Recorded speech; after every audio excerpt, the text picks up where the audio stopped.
Duke Arthur Blackwell hadn't meant to linger. He'd only stepped in to retrieve a note he'd left tucked inside her Bible the week before. A small thing, a forgotten appointment. Nothing more. But when he lifted the book and turned it over, something slipped from between the pages. A lock of hair, golden, bright, almost luminous against his dark palm. He didn't move for a long moment. His own hair had long since gone silver. The kind of silver that comes not from age alone, but from years of carrying things no man should carry alone. And Catherine? His wife's hair was black as coal, thick, dark, unmistakable. That lock of hair belonged to neither of them. He turned it over in his fingers once, twice, and then, slowly, deliberately, he folded it and placed it in his breast pocket. He did not call for the servants. He did not go looking for Catherine. He did not slam a single door. That evening, he sat across from his wife at dinner as he always did. He listened to her talk about the roses in the garden, about a letter she'd received from her cousin, about the weather turning cold. He smiled when she smiled. He refilled her glass when it emptied. And the whole time, his hand rested just over his breast pocket, waiting. To understand what happened in that study on a quiet Sunday morning in 1885, you first need to understand the man standing in it. Arthur Blackwell was not simply a duke. He was the kind of man that rooms went silent for. Not because he demanded it, he never did, but because he carried authority the way some men carry grief. Quietly, completely, as though it had become part of his bones. It begins in 1867. Cold November morning. Arthur is 19 years old. His father, the 6th Duke of Blackwell, died before sunrise. No final words. No farewell. Just a servant knocking on his door, delivering a single sentence in a flat, practiced tone. Your Grace, your father has passed. Your Grace. Arthur stood in his doorway, barely 19, and felt the full weight of those 2 words land on his shoulders like something physical. He didn't cry. Blackwell men didn't cry. His father had made sure of that. George Blackwell was not a cruel man in the way villains in stories are cruel. He didn't shout. He didn't strike. He simply had a way of making you feel, at all times, that you were slightly less than what was required. When Arthur was 12, he came second in a riding competition. Second out of 40 boys. He rode home bursting with pride. His father's response was 4 words. Who came in first? By 15, Arthur had stopped bringing his father anything. Not victories, not questions, not feelings. He had learned to manage himself the same way his father managed the estates, efficiently, without sentiment, without waste. Effective way to run a dukedom. Very lonely way to be a human being. At 19, he inherited everything. 3 estates, thousands of acres, a seat in the House of Lords, a name that opened every door in the country, and not a single person in the world he could call a true friend.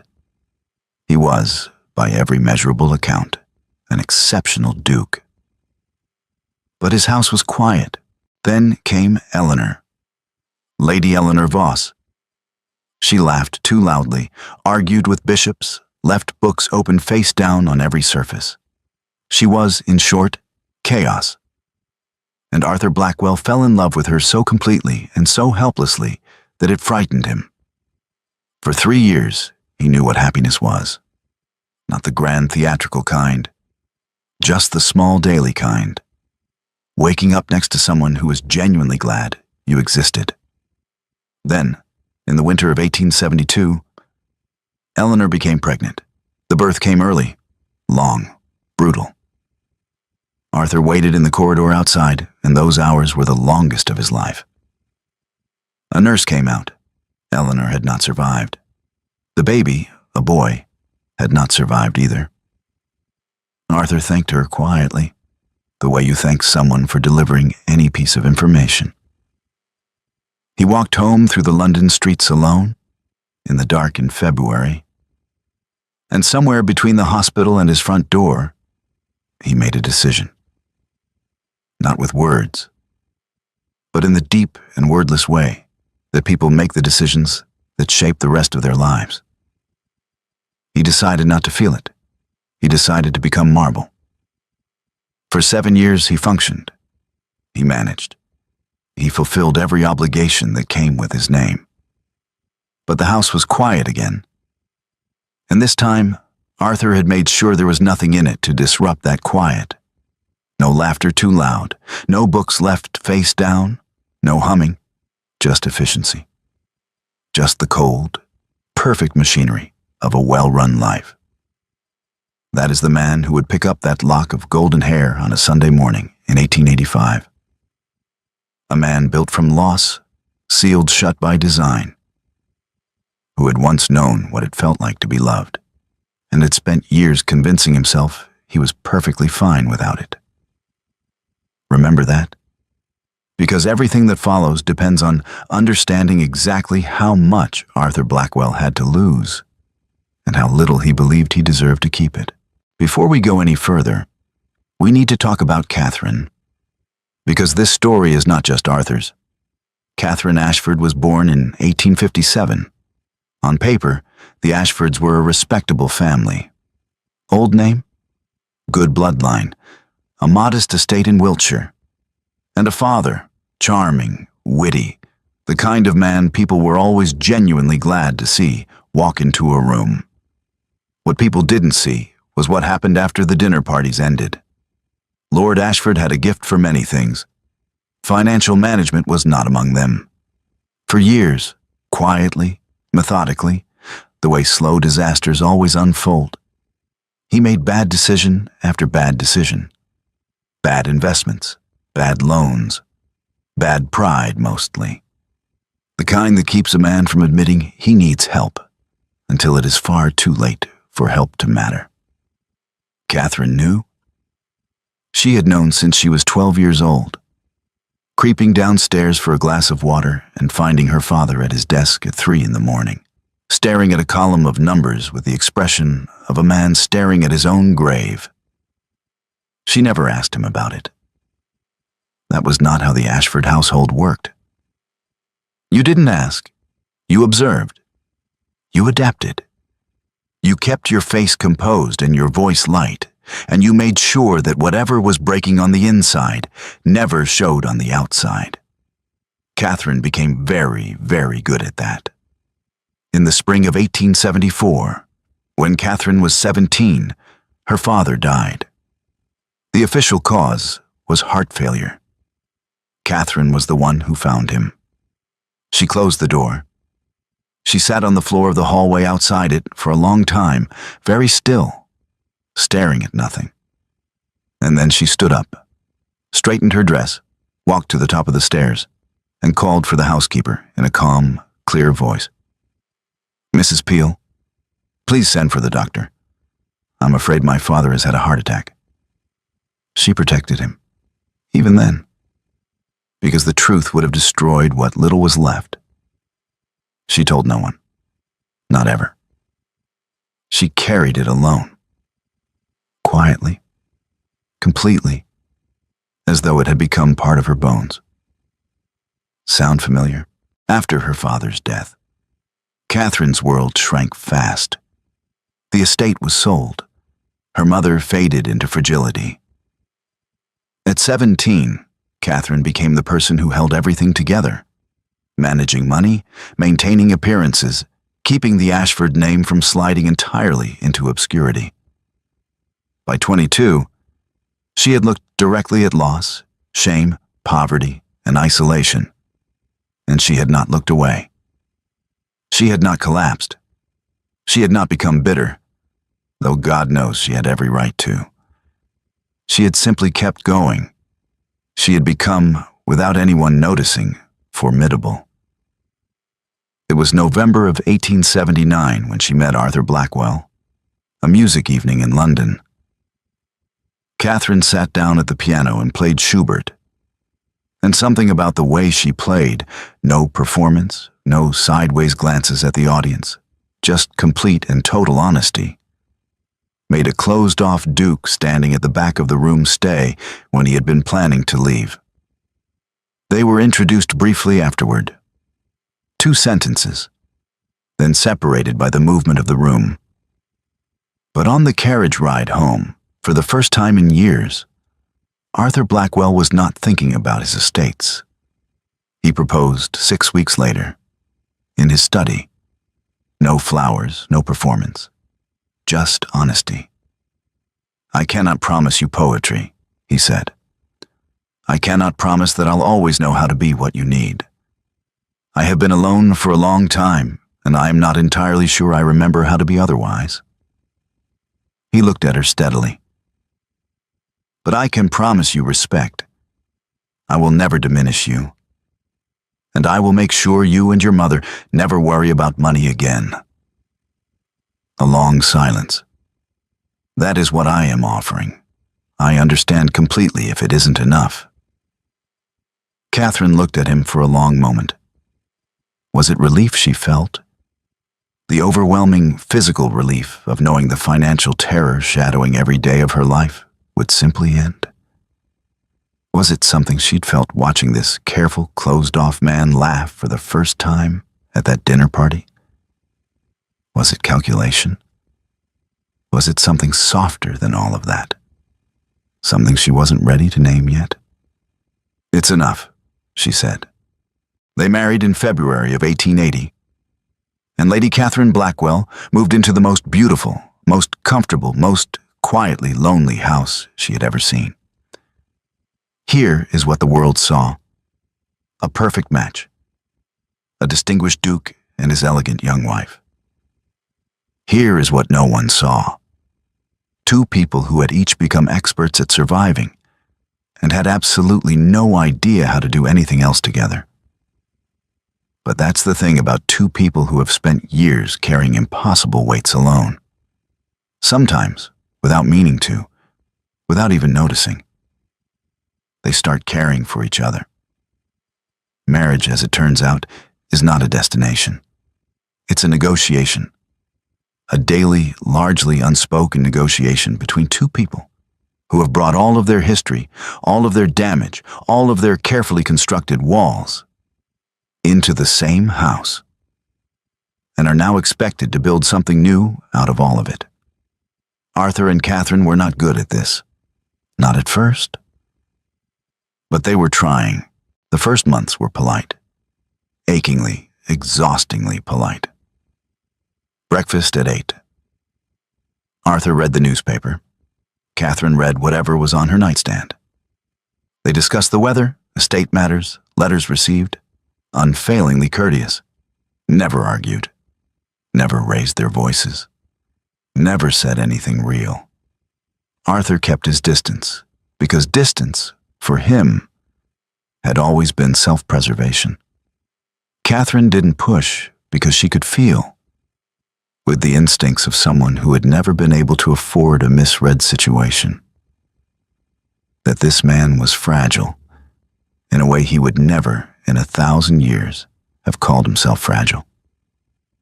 So she waited. It was the garden that started things. A walled garden on the east side of the manor. Old roses, overgrown hedges, a stone bench that hadn't been sat on in years. Catherine found it in March and started going every morning. By the 4th morning, Arthur appeared in the doorway with 2 cups of coffee and no very clear explanation for why. Catherine said nothing, just moved slightly to the left on the bench. Arthur sat down. They drank their coffee in silence, but it was a different silence from the breakfast table. Something more like companionship, tentative, unspoken, but real. After that, the garden became theirs. Small things built up. Catherine reorganized his library, diplomatically calling his system creative, and less diplomatically when she'd run out of diplomacy. Genuinely baffling. Arthur told her she was welcome to redo it however she liked. When she finished, he spent an afternoon quietly examining her system and finding, with a private irritation he would not have admitted to anyone, that it was considerably better than his own. He didn't tell her that, but he noticed that he wanted to. Catherine discovered that Arthur had a dry and devastating sense of humor that appeared without warning. He would say something so precisely, quietly funny that she would laugh before she'd even decided to. And he would look at her with startled satisfaction, as though her laugh was something he hadn't planned for but was unexpectedly pleased by. She noticed she started saying slightly more ridiculous things than she meant, just to see if it would happen again. But the distance was always there, a ceiling they kept bumping against without ever naming it. And then there was the locked room. 3rd floor, east wing. Dark oak door like all the others, except this one was always locked. When Catherine tried the handle one afternoon and found it immovable, something in her, that finely tuned awareness, made a quiet note of it. She asked the housekeeper, "Old storage, my lady. His Grace prefers it kept closed?" Technically sufficient. Emotionally completely insufficient. They both knew it. Catherine let it go, but she didn't forget it, because in her experience, the things people locked away were never just old storage. They were the things people couldn't bear to look at directly, but couldn't bring themselves to release. She knew something about that. She found out about Eleanor 6 months into the marriage. Not from Arthur, from old Lady Pemberton over tea with the cheerful carelessness of someone who assumed Catherine already knew. Absolutely transformed the man. And then to lose her like that. And the baby too. She caught herself, looked at Catherine. "But I'm sure you know all of this, my dear." "Of course," Catherine said, smiled, lifted her teacup. On the carriage ride home, she sat very still and looked out the window and rearranged everything she thought she understood about her husband. She didn't confront him, she just paid attention. 5 years in, something had shifted. Not everything. The distance was still there. The locked room was still locked. Arthur still excused himself after dinner most evenings. But he laughed more. Real laughs, the kind that surprised him. He had started leaving his study door open. Once, only once, never mentioned again, he fell asleep in the drawing room chair. Catherine laid a blanket over him. He stirred, half asleep, and said without opening his eyes, "Catherine." Just her name. But the way he said it, like it was something he was glad of. Here is the thing about trust. It is not built in grand gestures or declarations. It is built in coffee cups on cold mornings, in lamp angles adjusted without looking up, in the sound of imperfect piano playing drifting through a house that used to be silent. Arthur and Catherine had spent 5 years building something. Carefully, imperfectly, without ever quite admitting they were doing it. And now, sitting in his breast pocket, was the one thing that could unmake all of it. The question was not whether he had found the hair. The question was what he was going to do next. October 1885. The manor was still. The kind of still that only happens on Sunday mornings. No carriages on the gravel, no servants rushing between rooms, just the distant sound of wind moving through the old oak trees along the east wall, and the occasional creak of a house settling into its own silence. Arthur had been awake since 5, not unusually. He had not been sleeping well for weeks, a fact he had not mentioned to anyone, because mentioning it would have required explaining why, and he had no explanation he was willing to examine too closely. Just a restlessness. A low, persistent hum of something he couldn't name. He dressed without ringing for his valet. moved quietly through the corridor. Catherine's rooms were on the opposite end of the hall. He could see the thin line of darkness under her door, still asleep.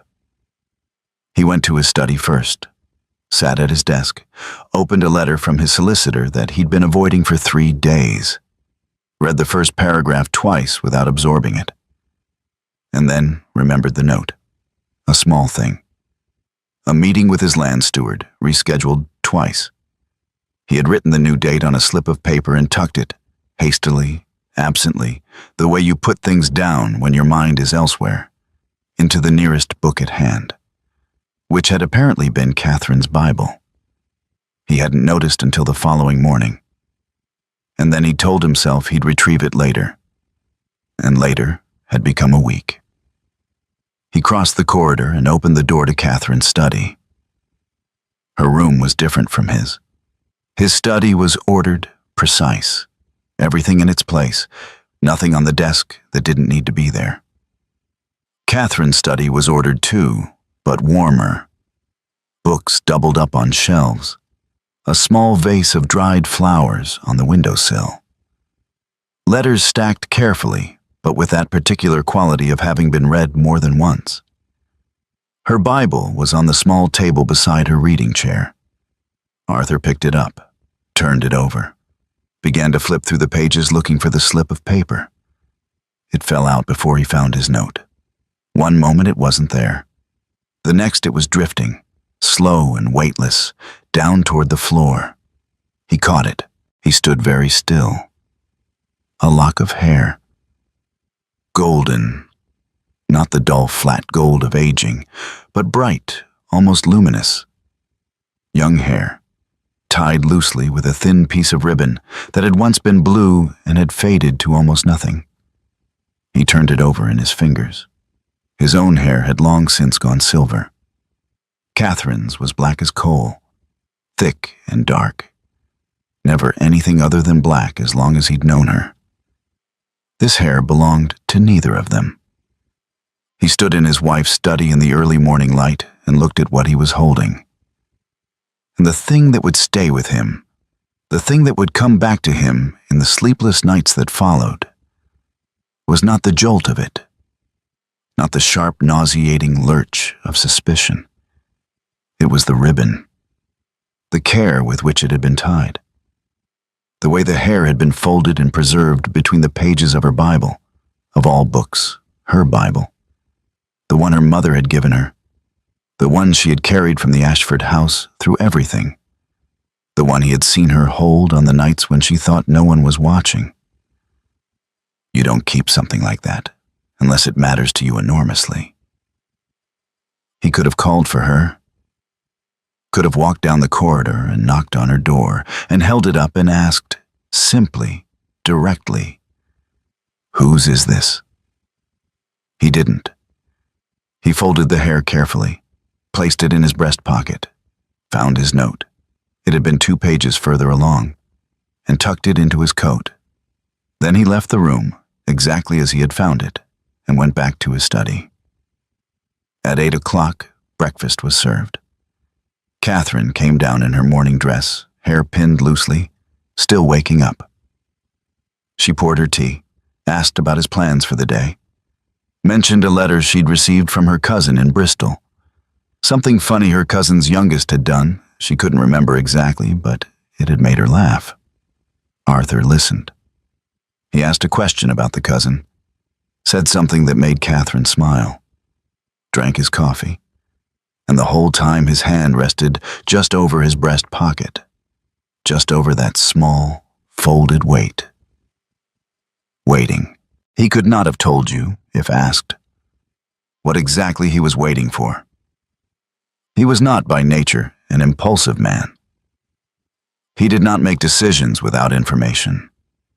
He did not act on feeling alone, or at least he had spent 20 years building a version of himself that didn't. But there was something else too, something quieter and more complicated than strategy. He was waiting because some part of him, the part that had learned across 5 careful years to sit beside her on a cold bench with 2 cups of coffee, was not yet ready to know. And that, perhaps, was the most frightening thing of all. There is a particular kind of torture that has no name. It is not the torture of knowing. Knowing, at least, gives you something solid to stand on, something to push against, to grieve, to rage at. This was the torture of not knowing, of looking at someone you have spent 5 years learning to trust and suddenly seeing everything through a different lens, of replaying every small moment and asking, was that real? Was any of it real? Arthur Blackwell spent the following 2 weeks living inside that torture, and he did it, as he did everything, in complete silence. He began to watch. Not obviously. Not in the way that betrays itself. No sudden questions, no changed routines, no coldness that Catherine might notice and question. He simply became more attentive, more precise, filing away details he would previously have let pass unexamined. Catherine left the house on Tuesday and Thursday afternoons. She always had. Social visits, she called them. He had never asked for specifics. Now he found himself, for the first time, wanting them. He didn't ask. He listened instead. To the servants. To the small fragments of information that move through a household like water through cracks. Not gossip exactly. Just the natural accumulation of details that staff carry without realizing they're carrying them. What he heard unsettled him. The Tuesday visits. No one seemed entirely sure where she went. The carriage was taken. She returned within 2 hours, always alone. And then there was Captain James Whitmore. He had arrived in the county 6 weeks earlier, young, cavalry background, posted temporarily to a regiment near the village. Broad-shouldered, easy smile. The kind of effortless confidence that comes from never having had a real reason to doubt yourself. And golden-haired. Arthur had met him at a dinner in September, 3 weeks before finding the lock of hair. He had shaken his hand and thought nothing of it. Now he turned the memory over with different hands entirely. He remembered that Catherine had been seated near Whitmore at that dinner. He remembered that they had talked. He remembered, and this was the one that found the gap between his ribs and stayed there, that she had laughed at something Whitmore said. A real laugh, unguarded, the kind he had spent 5 years earning from her one careful joke at a time. He told himself he was being rational, that he was simply gathering information. He was not being rational. 2 weeks after finding the hair at a reception at Lord Harcastle's estate, he watched them. Whitmore approached Catherine near the fireplace. They spoke for perhaps 4 minutes. Nothing remarkable, the body language of 2 people making polite conversation, nothing more. But Catherine's back was to Arthur. She didn't know he was watching. And at one point, just once, Whitmore leaned in slightly, lowered his voice, said something Arthur couldn't hear. Catherine glanced around the room, not at Arthur specifically, just checking. The way you check when you're saying something you'd rather wasn't overheard. Then she nodded. Arthur looked away. He spoke to Lord Harcastle for 20 minutes about drainage systems on the northern estates. He was, by all accounts, completely present in that conversation. Inside his breast pocket, his fingers found the folded lock of hair. He thought about Eleanor, about those 3 years when the house wasn't quiet, about what it had cost him when that ended. He thought about the garden bench, the library, the blanket laid over him in the firelight.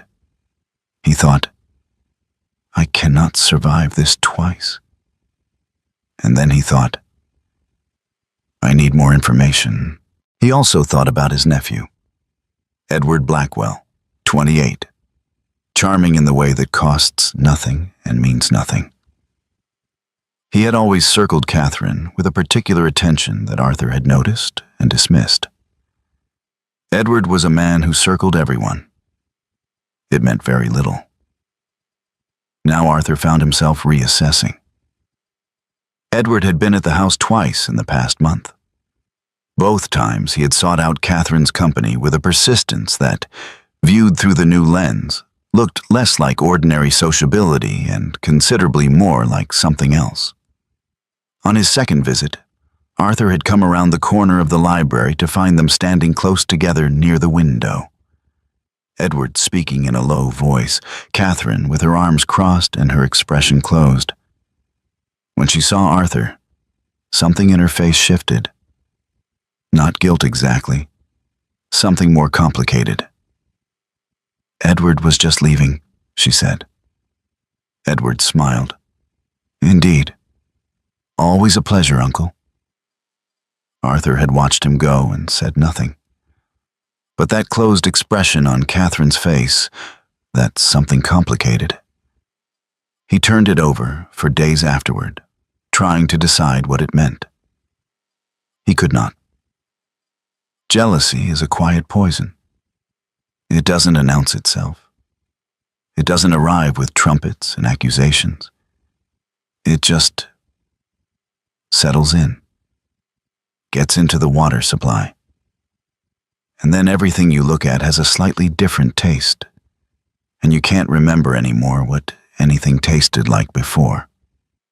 Arthur Blackwell was a methodical man, a fair man, a man who had always, in every arena of his life, demanded evidence before reaching conclusions.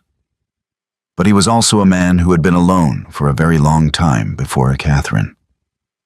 And the heart, it turns out, does not always wait for evidence. It was a Thursday, 2 a.m. The manor completely dark, completely still. Arthur had not gone to bed. He had sat in his study with a glass of brandy he hadn't touched, and a book he hadn't read, and the particular company of a man who is trying very hard not to think about the one thing he cannot stop thinking about. He heard the sound at 2:30, soft, careful, the sound of someone who does not want to be heard. He crossed to his window. Below, in the faint moonlight, a figure moved along the side of the house toward the back gardens. Dark pelerine, hood up, but the walk, that particular straightness of spine, that particular quality of movement. Catherine. He followed. Not immediately. He gave her a head start, enough that she wouldn't hear him behind her. And then he moved through the dark house and out through the side door and into the cold night air. She was crossing the rear lawn toward the stables. He stopped at the edge of the garden wall. The stable door opened. She slipped inside, and from where Arthur stood, in the dark, in the cold, he could hear, faintly through the thick stable walls, the sound of voices. Low. A conversation. And then, unmistakably, the sound of someone crying. He stood there for a long time. The cold worked its way through his coat. An owl moved somewhere in the oak trees along the wall. The voices inside were too muffled to make out words. Just tone, just the shape of an exchange that was clearly weighted with something. He took 3 steps toward the stable door and stopped. He stood there with his hand not quite raised toward the latch. And then he turned around and walked back to the house. Why? He asked himself that question for the rest of the night, sitting back in his study, brandy still untouched. Why didn't he open the door? The answer that came most easily was the dignified one, that a duke does not lurk outside stable doors in the middle of the night like a jealous tradesman.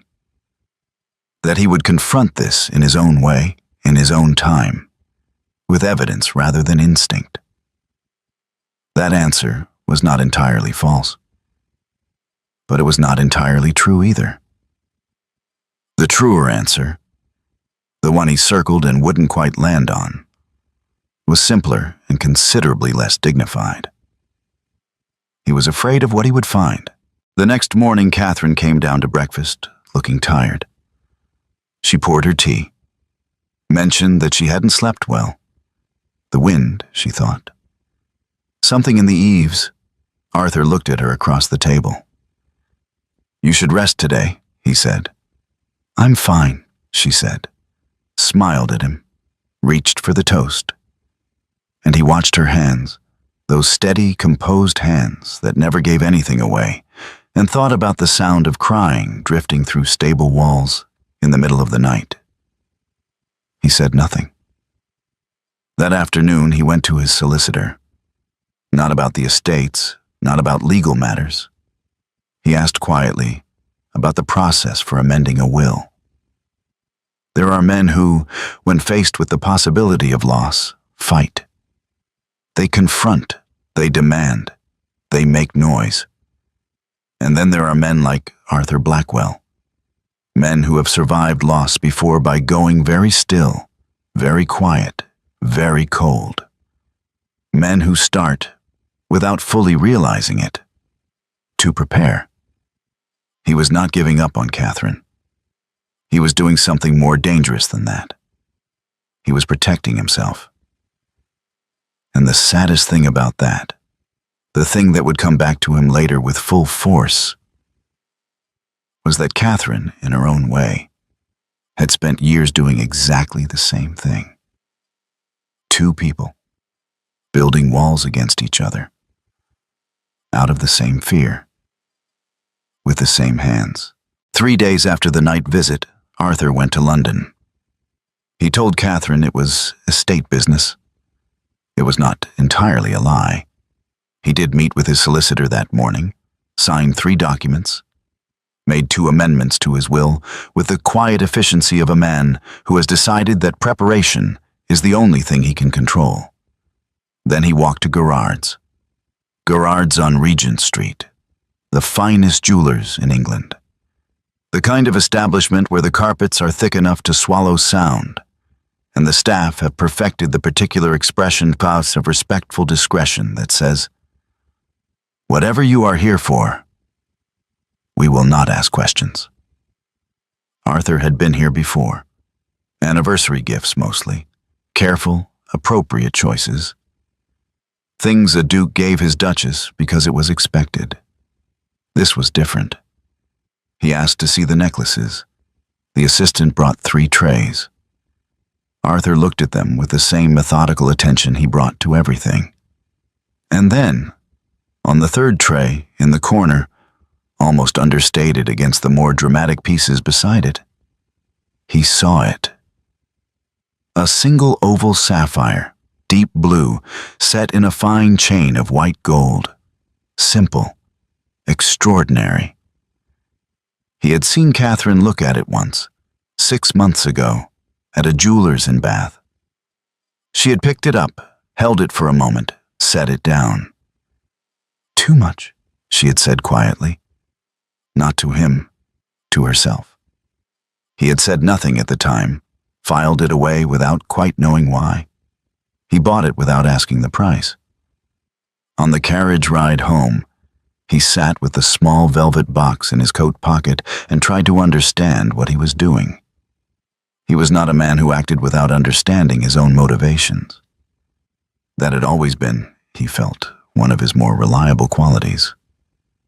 But this, he could not entirely explain this. Was it guilt? Preemptive guilt, perhaps, for the accusations he had not yet made but was building toward? Was it something more complicated? A last gesture toward the version of their marriage he had been, quietly and without announcement, beginning to believe in?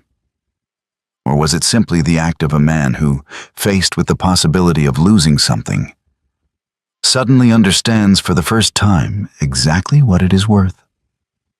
He didn't know.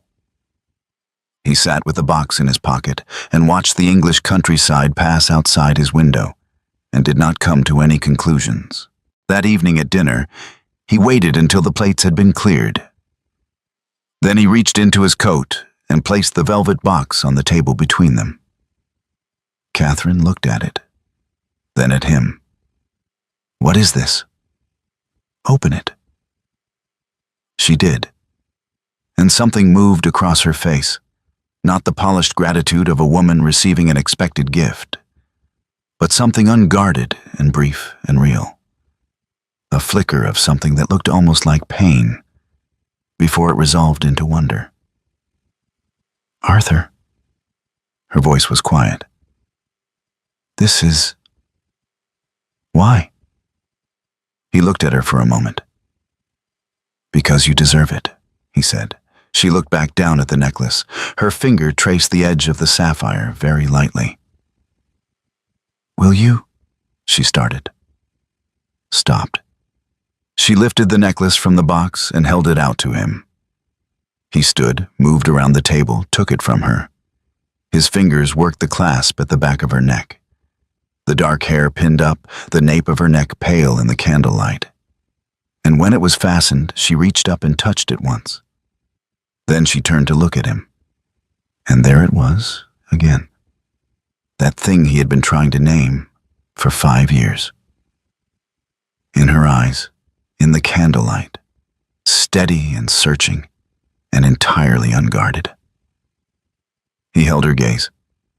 In his breast pocket, 3 inches from his heart, sat a lock of golden hair. Later that night, alone in his study, Arthur sat for a long time in the dark. Not thinking, exactly. Just sitting with it, with the weight of the evening. He had given his wife diamonds while carrying the one thing that could shatter everything. And the worst part, the part that kept him in that chair until the fire went to embers, was that it had not felt like deception. It had felt like the truest thing he had done in years, which meant one of 2 things. Either he was a fool, or he was a man who was beginning, slowly and against his better judgment, to believe that the woman sitting across that dinner table deserved the benefit of the doubt. He didn't know which one frightened him more.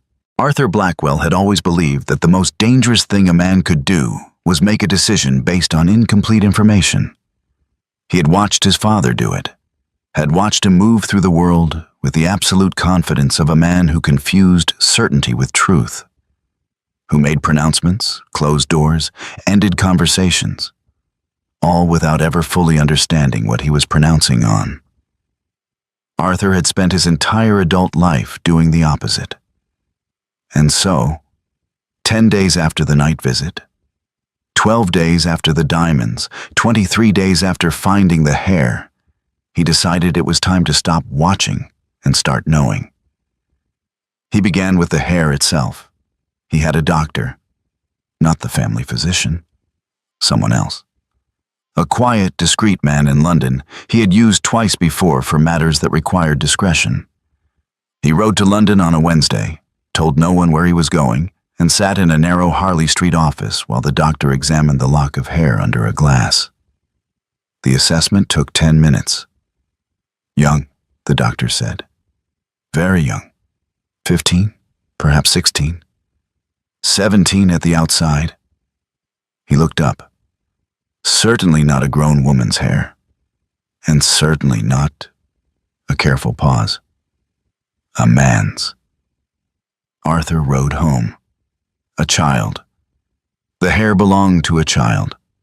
He sat with that for 2 days, turning it over, because it changed the shape of everything, not resolved it, not explained it, but changed it. The architecture of his suspicion had been built around a particular story, a particular kind of betrayal. This did not fit that story. So what story did it fit?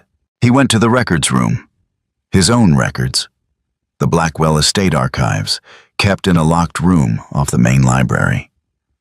Births, deaths, marriages going back 4 generations, legal documents, correspondence, financial records. He was looking for something he didn't fully know how to name yet. He started with 1872, Eleanor's death. The baby. He had not looked at these documents in 13 years. He opened the folder with the particular steadiness of a man who has decided that whatever is in here, he will not look away from it. Eleanor's death certificate, signed by Dr. Percival Hume. Cause of death, complications following childbirth. The baby's death certificate, also signed by Dr. Percival Hume. Cause of death, born weak, survived 3 days. Arthur stared at that second certificate for a long time. 3 days. He had been told the baby had not survived the birth. He had been told this by his father, standing in a corridor, while Arthur was still numb from losing Eleanor. He had never thought to question it. Why would he? What kind of man would lie about? He looked at the signature again. Dr. Percival Hume, his father's personal physician, dead himself now, 12 years ago. He kept digging. Estate correspondence from 1872. Letters between his father and the solicitor, between his father and various household staff, most of it routine. And then, tucked between 2 unrelated documents about tenant leases, a letter. Short, unsigned. But in his father's handwriting, the arrangement has been made.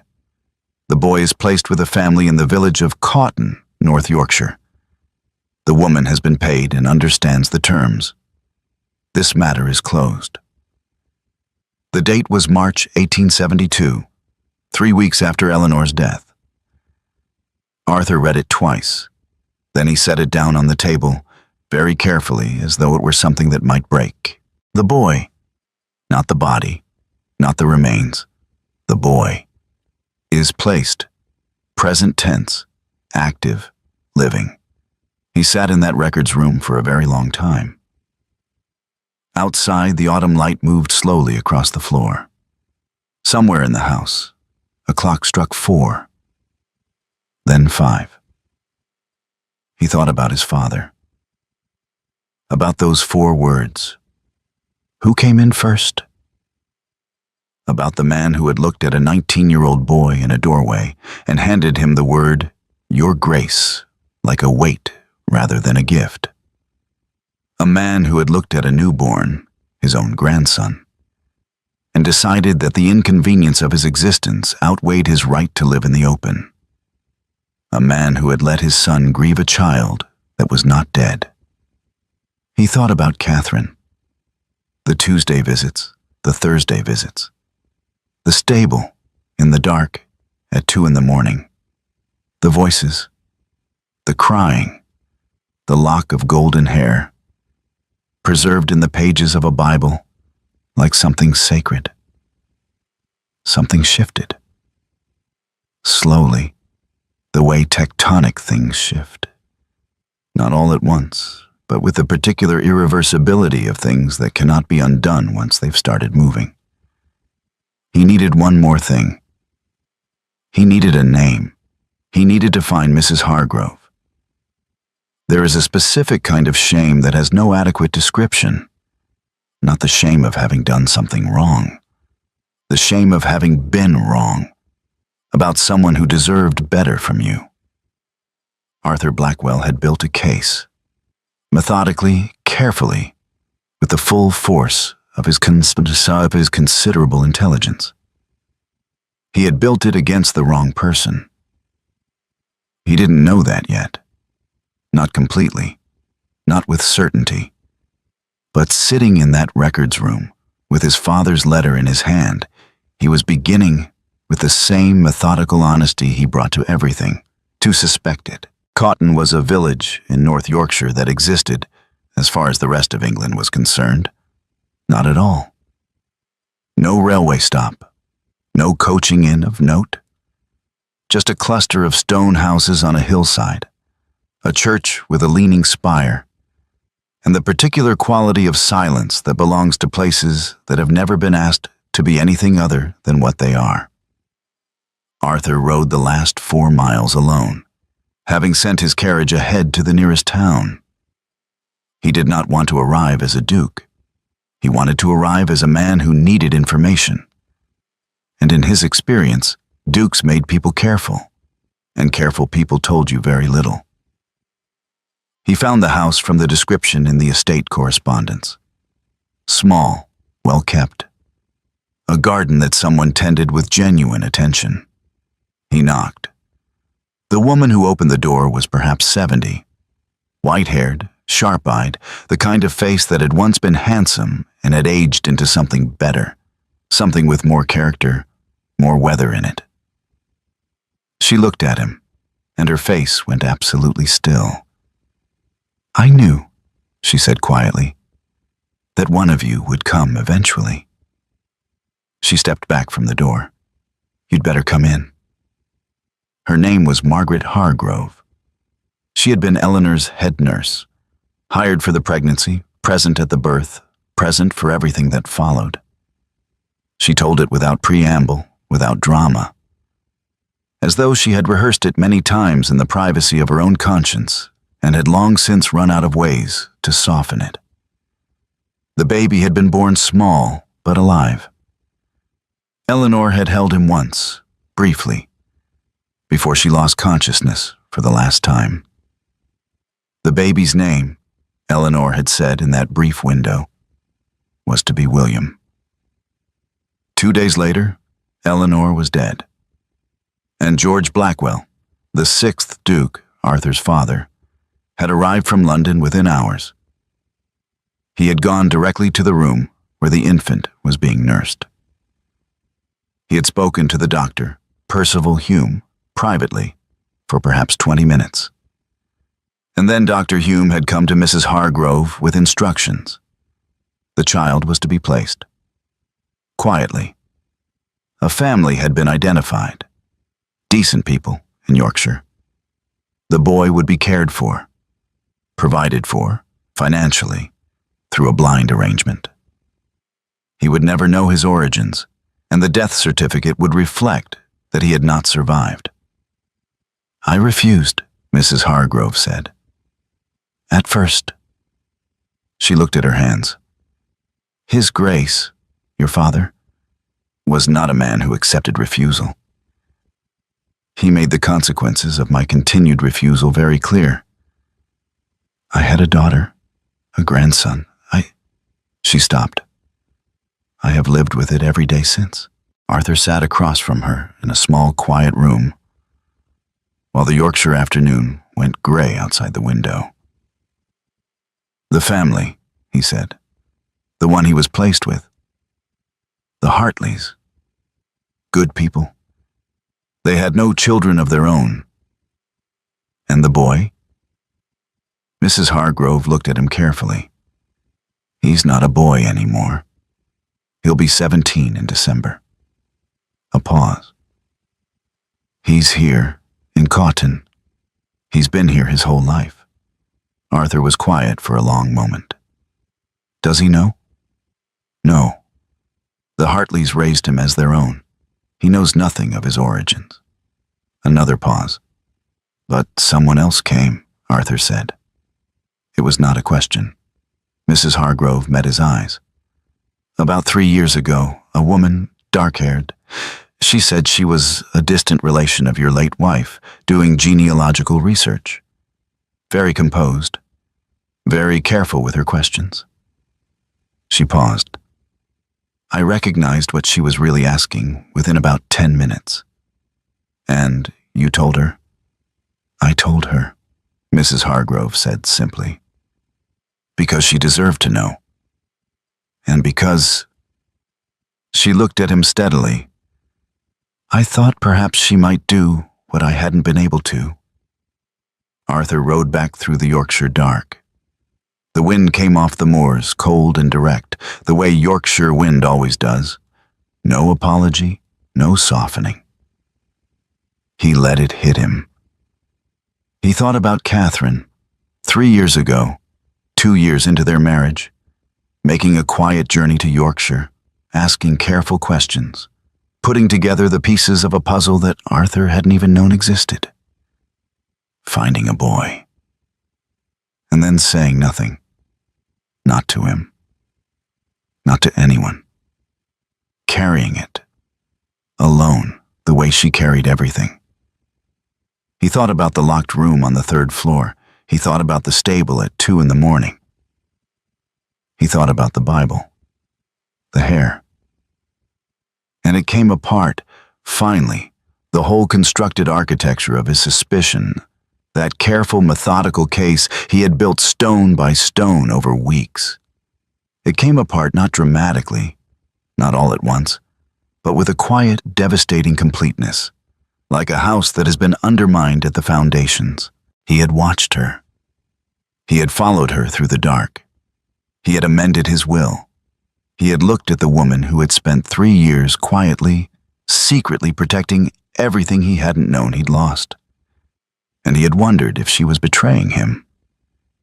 There is a specific kind of reckoning that arrives not with anger, but with something much quieter, much harder to bear. Arthur Blackwell rode through the Yorkshire dark and felt it settle over him like the cold.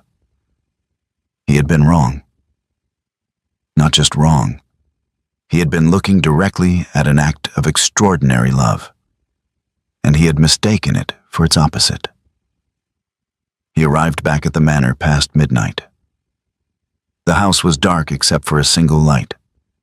His study window, ground floor, facing the drive. He saw it from the gate, and something in him went very still. Catherine was awake. He came through the front door quietly, handed his coat to the night footman, stood for a moment in the entrance hall, looking at the strip of light under his study door. He could go upstairs, leave this until morning, when he had slept and ordered his thoughts, and could approach it with the composure that a conversation like this required.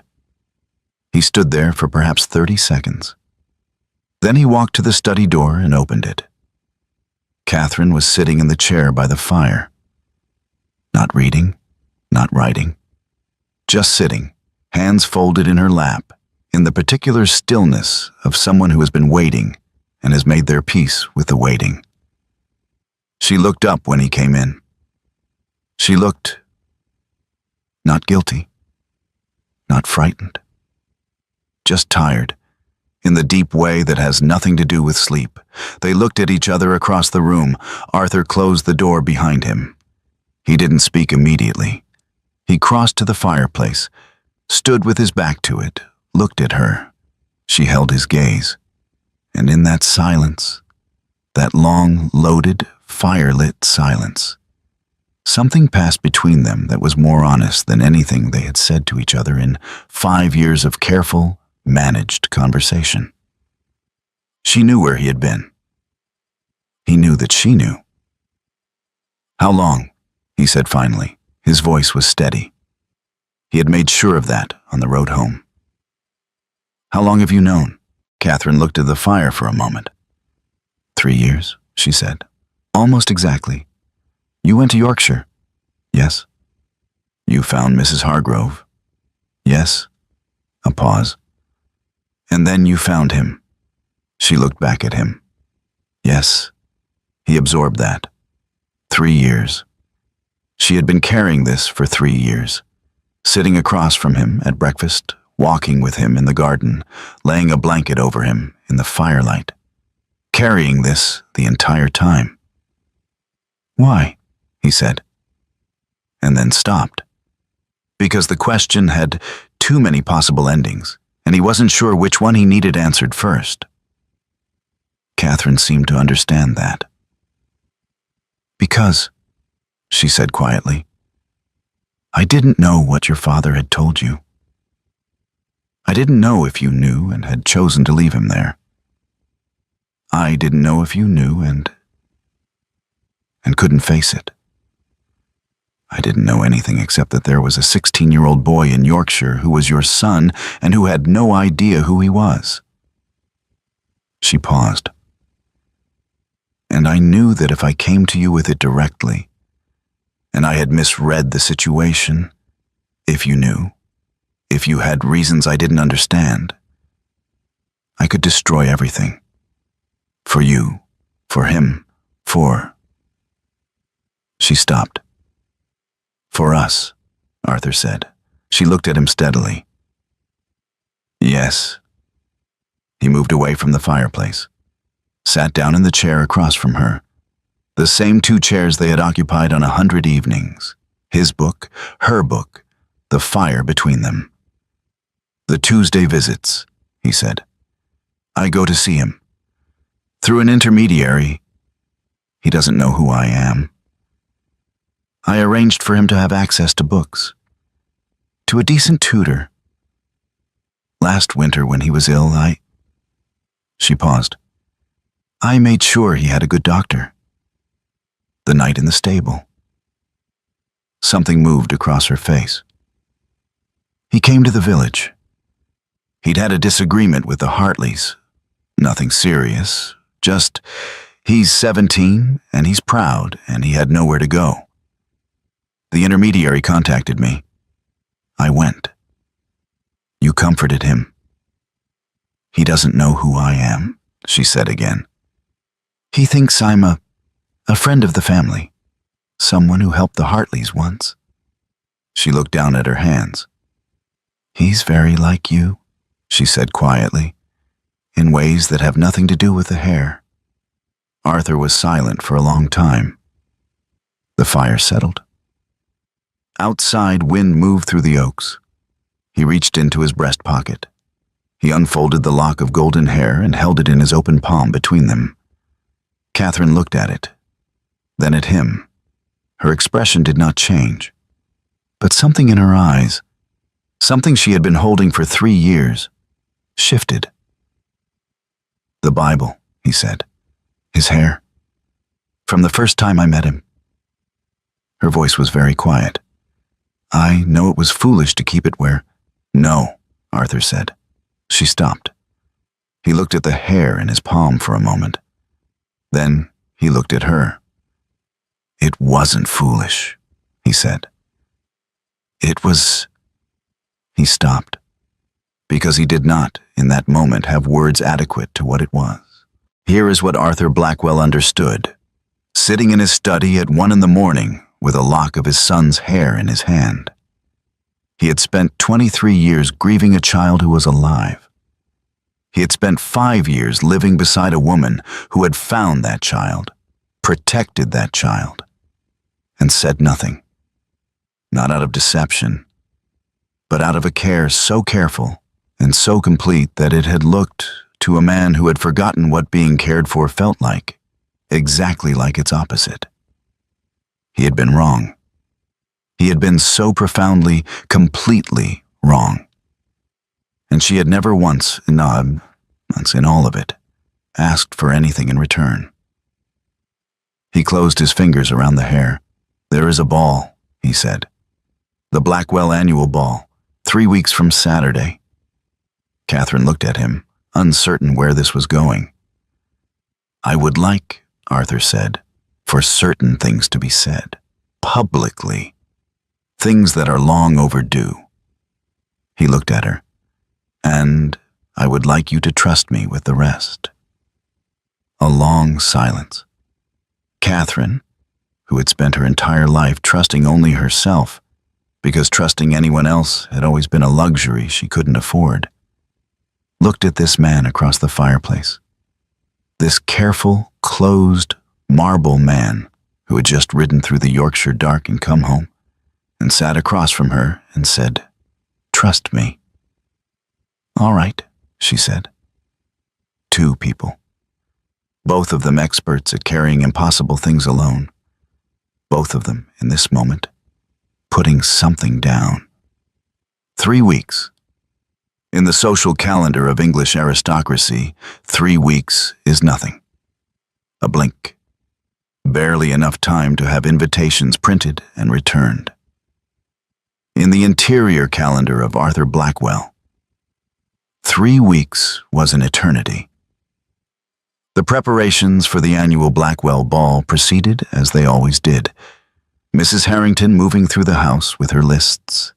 The kitchens becoming a separate and sovereign nation, governed entirely by the cook, Flowers arriving from London, extra staff hired from the village. Catherine managed it all with her usual composure. From the outside, nothing had changed. From the inside, everything had. They did not speak again about Yorkshire. Not directly, not yet. There was, by unspoken agreement, a kind of moratorium, as though both of them understood that the full weight of what had been revealed needed time to settle before it could be properly examined. But something had shifted in the texture of their days. Small things, again. Always small things with them. Arthur stopped excusing himself after dinner. Not dramatically. No announcement, no changed routine. He simply stopped leaving. He stayed by the fire. He read. Catherine read across from him. The silence between them was the same silence it had always been on those evenings, except that it wasn't, and they both knew it. One evening, Catherine looked up from her book and found him watching her.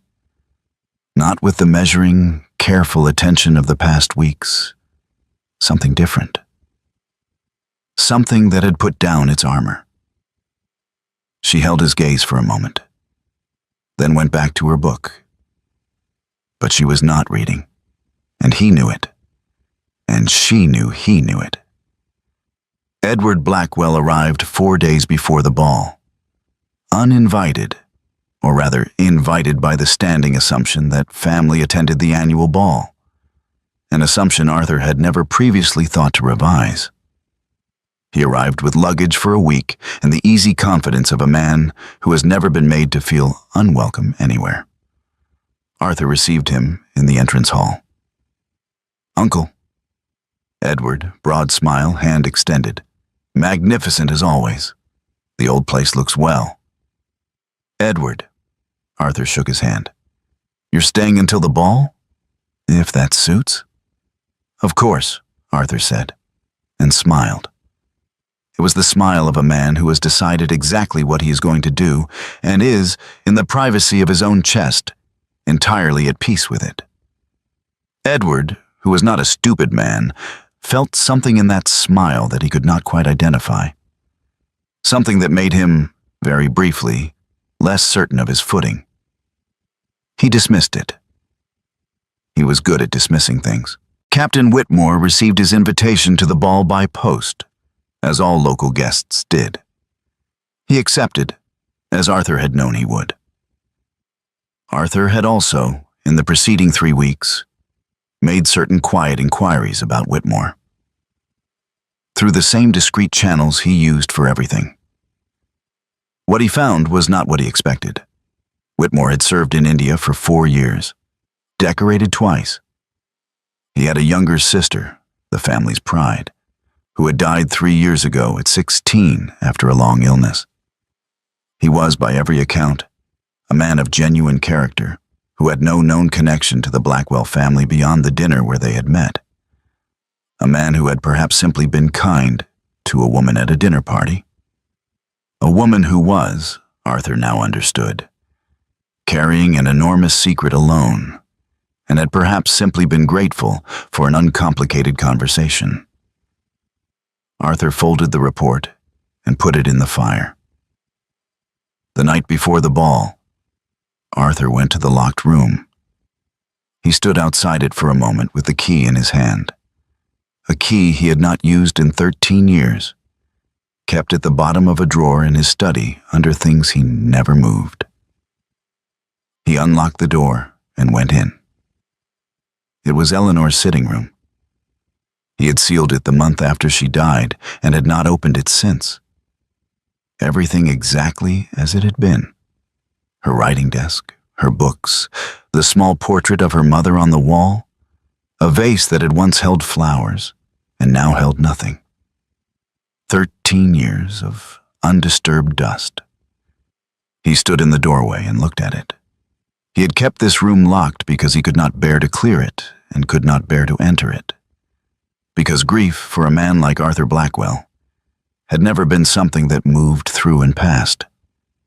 It had been something that had to be contained, managed, kept behind a locked door so that it didn't leak into the functional, efficient life he had constructed around it. He crossed to her writing desk. In the top drawer, he had not thought about this in years, had in fact forgotten it was there until he walked in and remembered, was a small journal. Eleanor's, the last one. He didn't open it. He simply held it for a moment, and then he placed it carefully on the desk in the open, where it could be seen. He was not ready to read it. He might not be ready for a long time, but he was done keeping it locked away. He looked around the room one more time. Tomorrow, he decided, he would ask Mrs. Harrington to open the windows. He found Catherine in the corridor outside, on her way back from the east sitting room. They nearly collided at the corner. She looked at the open door behind him, at the key in his hand. She said nothing. Her face said everything. Arthur looked at her for a moment. "Tomorrow," he said quietly, "after the ball, there are things I want to show you. Things I should have shown you a long time ago." Catherine looked at the open door one more time, then back at him. "All right," she said. "Here is what no one in that house knew. Not the servants, not Edward, not the guests who would arrive tomorrow in their carriages and their finest clothes. The Blackwell annual ball had been, for 20 years, a performance. A display of everything the dukedom represented, its wealth, its history, its impeccable surface. Tomorrow it was going to be something else entirely. Tomorrow, for the first time in a very long time, something true was going to happen in this house, in front of everyone. The night of the Blackwell annual ball was everything it was supposed to be. Carriages lined the drive from 8 o'clock. The great hall blazed with candlelight, hundreds of them reflected in the mirrors, in the crystal glasses, in the jewels that the women of English aristocracy wore like armor. The orchestra was imported from London. The flowers were white and gold. It was, by every observable measure, perfect. And underneath that perfection, running like a current through the whole evening, was something else. Something that the more perceptive guests could feel without being able to name, a quality of tension, of things held in suspension, of the particular atmosphere that precedes not a storm exactly, but a reckoning.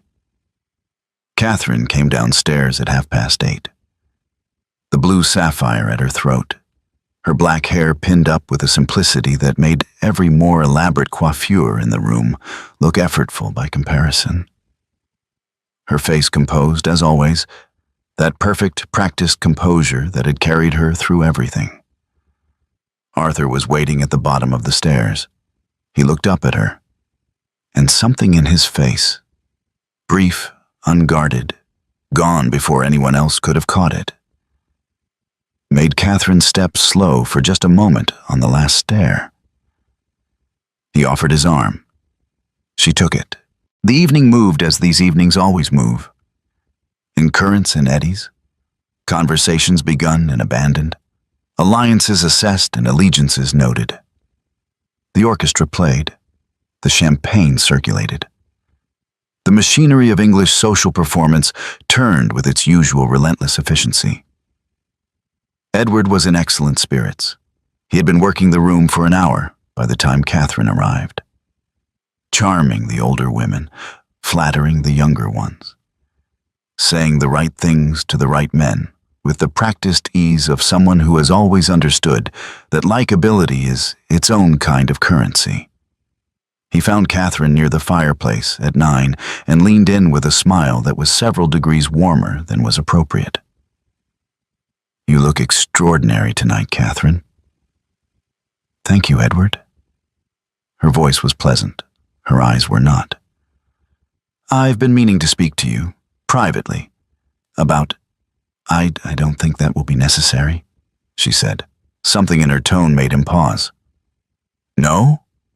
No, she said, and turned to greet another guest, leaving Edward standing at the fireplace with his champagne and the unfamiliar sensation of having been dismissed. Captain Whitmore arrived at 9:30. He found Arthur within minutes, came to him directly, which Arthur noted with a handshake and a straightforward expression that contained neither guilt nor deflection. "Your Grace, thank you for the invitation." "Captain," Arthur looked at him steadily, "I believe we have a mutual acquaintance in Yorkshire." Something shifted in Whitmore's face. Careful, assessing. "I may know who you mean," he said. "You've been helpful," Arthur said. "More than you know, more than I knew, until recently." A pause.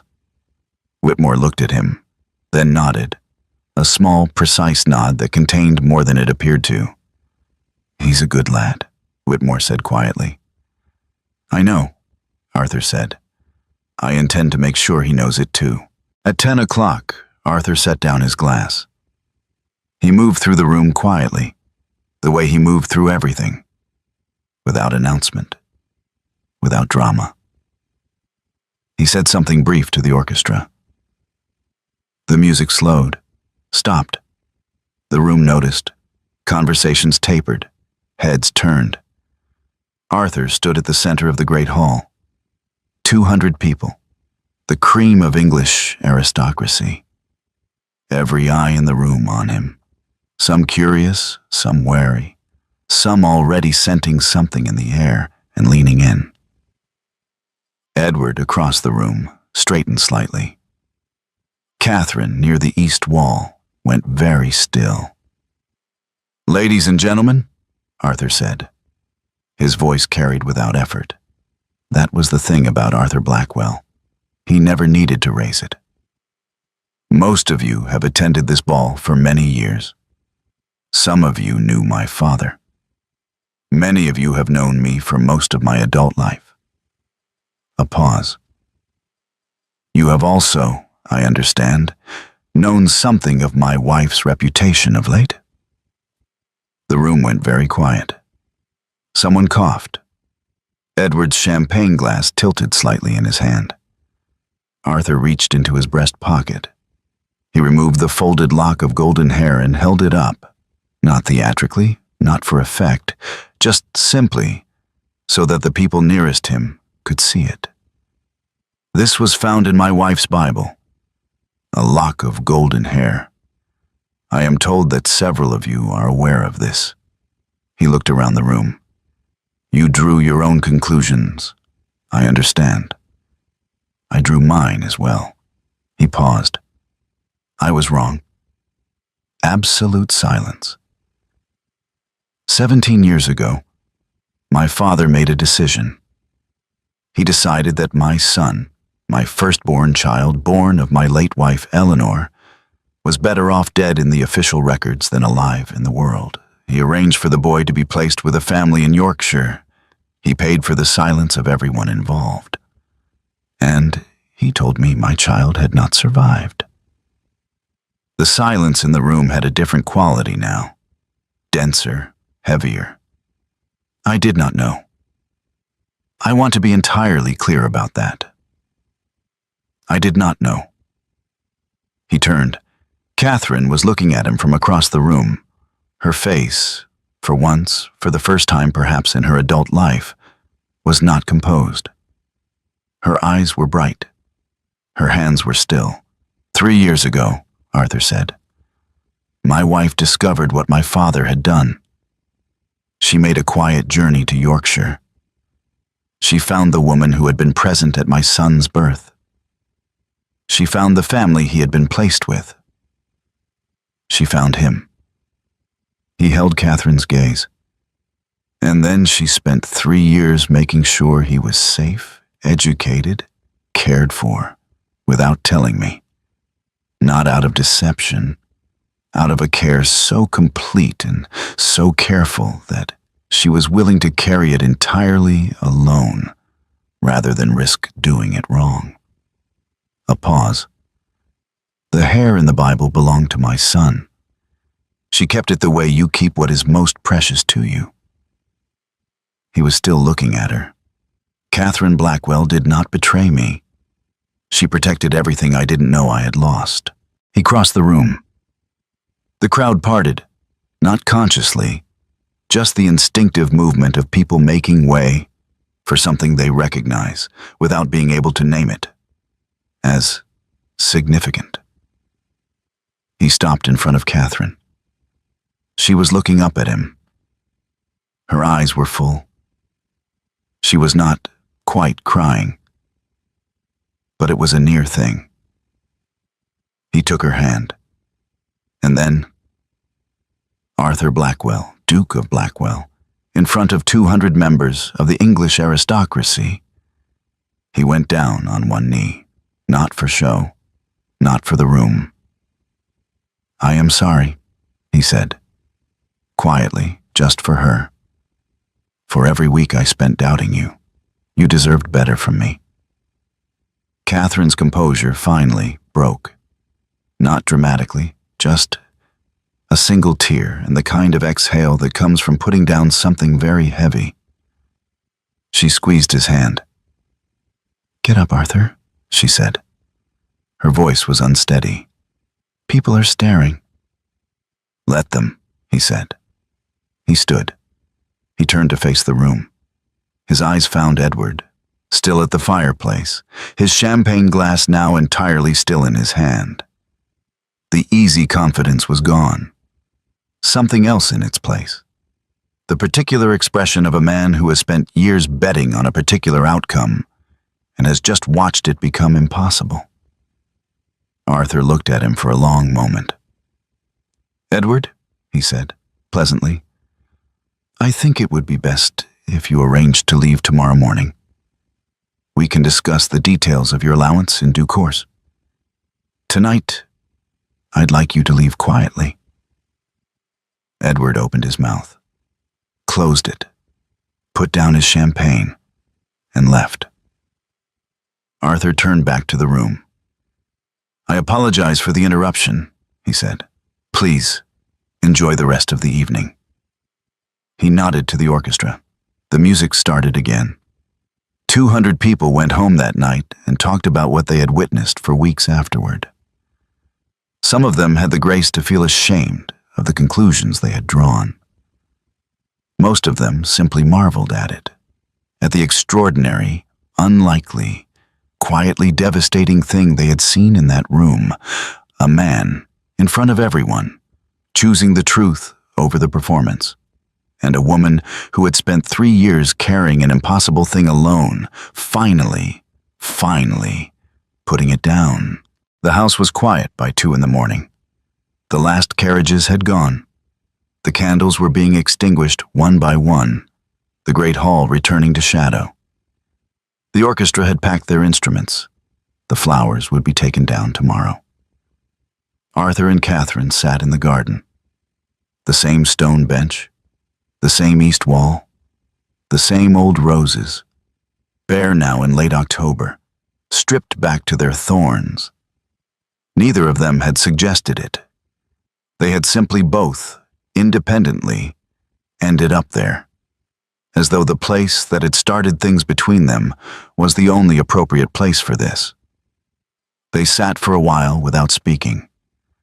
The night was cold and clear, the kind of autumn night where the stars are very bright and the world feels very still and very large at the same time.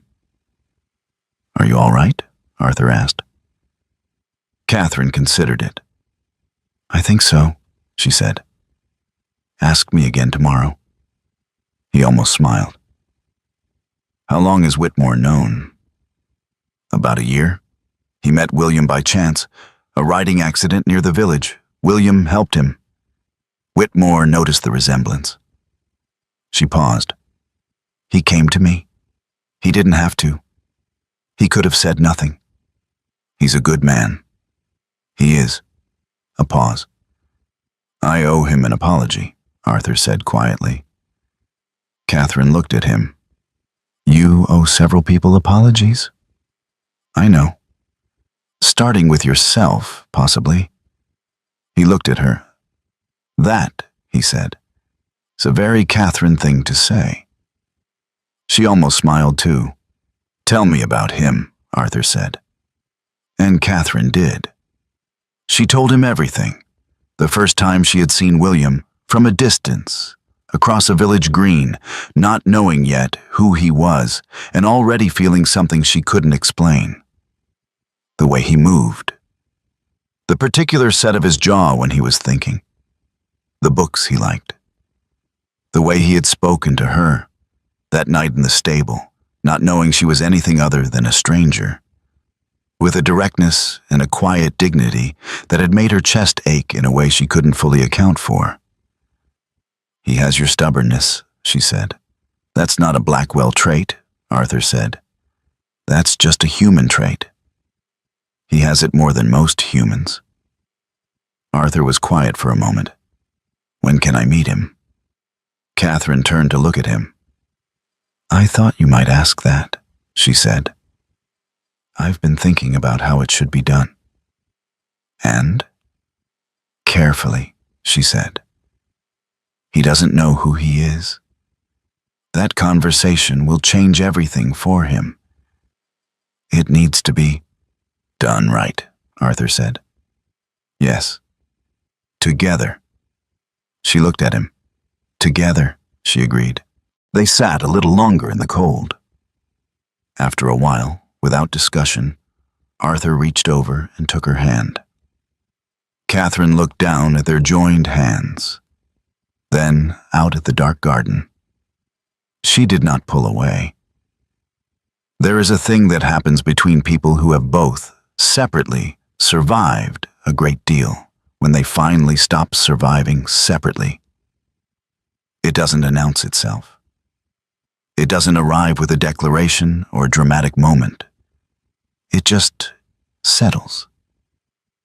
Like the house settling into its foundations. Like the quiet after a very long storm. April 1886. The Blackwell estate in Wiltshire, a Sunday morning. Mild and bright, the first real warmth of spring coming through the windows. At the breakfast table, Arthur, Catherine, and a 17-year-old boy with golden hair and his father's jaw, who was currently engaged in a spirited disagreement with Arthur about the management of tenant land. William Hartley, who would, in due course, when he was ready, take another name, had been introduced to the truth of his origins on a December afternoon in Yorkshire, in a quiet sitting room, by a duke and a duchess who had sat across from him and told him everything without evasion and without theater. He had been silent for a very long time afterward. Then he had asked 3 questions. Precise, direct questions. The kind that cut straight to what actually mattered. Arthur had recognized the instinct immediately. It had taken William 2 months to agree to come to Wiltshire.